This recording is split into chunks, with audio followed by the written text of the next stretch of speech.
মনে আছে তো আপনাদের এই দিনের কথা, যেটা নিয়ে আপনারা ট্রোল করেন 7 আপ। এটা কিভাবে হলো এবং কিভাবে উৎপত্তি হলো এই 7 আপের।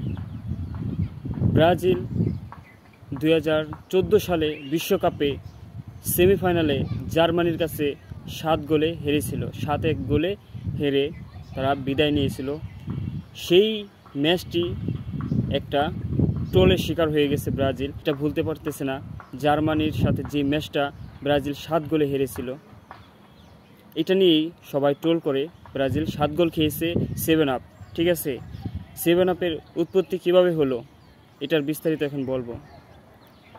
ব্রাজিল 2014 বিশ্বকাপে খুবই ভালো খেলেছিল। বিশেষ করে তখন নেইমার এসেছিল নতুন দলে এবং দুর্দান্ত খেলেছিল, এবং ব্রাজিল কিন্তু সেমিফাইনালে চলে আসছিল। সেই ব্রাজিল টিম আপনার জার্মানির সাথে 7 গোল খেয়ে বসে এবং লাস্টে অস্কার একটা গোল দেয়। এটার ইতিহাসটা একটু বলবো আমি। আপনার যেদিন সেমিফাইনাল হবে 2014 সালে, তখন ছিল রমজান মাস। রাত্রে প্রায় আপনার একটার দিকে হয়তো বা ম্যাচটা শুরু হয়েছিল, শিওর মনে নাই। বাট যখন ব্রাজিল সেমিফাইনাল ওঠে, অনেক আশা ছিল যে ব্রাজিল ফাইনালে যাবে এবং ফাইনাল জিতবে। ঠিক আছে, সেই অ্যালার্ম দিয়ে রেখেছিলাম, ঘুম আসতেছিল না। রাত 1টা বাজে খেলা। তারপরে আপনার 1টা বেজে গেল, আমরা আমাদের বাসা থেকে বের হয়ে আপনার ক্লাবে চলে গেছিলাম। আমাদের বাড়ির পাশেই ক্লাব। সেই ক্লাবে যেই দেখি অলরেডি 2টা গোল হয়ে গেছে। মানে বুঝতেই পারি নাই, খেলা শুরু হওয়ার মানে কিছুক্ষণের মধ্যে 2টা গোল খেয়ে বসে ব্রাজিল। মানে মনটা খারাপ হয়ে গেছিলো যে ব্রাজিল কি করলো, কি খেললো বুঝলাম না। যাই হোক, ব্রাজিল 2টা গোল খেয়ে বসে।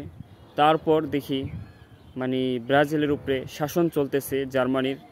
ব্রাজিল মানে বলই পাচ্ছে না জার্মানির কাছ থেকে। অসাধারণ খেলেছে সেই জার্মানি, যে বিশ্বকাপ জিতবে 14 সালে কেউ বুঝতে পারেনি। সেই জার্মানি ব্রাজিলকে 7 গোল দেয়। টনি ক্রুস, কাদিরা অসাধারণ কিছু গোল করেছিল এবং ব্রাজিল 7-1 গোলে হেরেছিল। শেষ দিকে মান সম্মান বাঁচানোর জন্য একটা গোল দেয় অস্কার।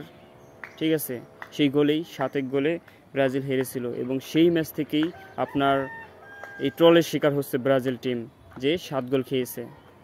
ঠিক আছে, ব্রাজিল টিম মানে এত সুন্দর একটা দল ছিল, তারপরও তারা হেরে গিয়েছিল, এটা কি বিশ্বাস করতে পারেনি। যাই হোক, আজকের এই দিনেই ব্রাজিলের সেই 7 আপের ঘটনা হয়েছে, আপনাদেরকে শেয়ার করলাম। ব্রাজিলের মানে সবচেয়ে বাজে ম্যাচ ছিল সেটা। ঠিক আছে, আজকের দিনে 2019 সালে ব্রাজিল কিন্তু কোপা আমেরিকা জিতেছিল। এই ব্রাজিল টিম এখন যে পরিস্থিতি, তাদের পাশে দাঁড়াতে হবে, তাদের নতুন কোচ আনতে হবে, তাদের দলটাকে নতুনভাবে সাজাতে হবে।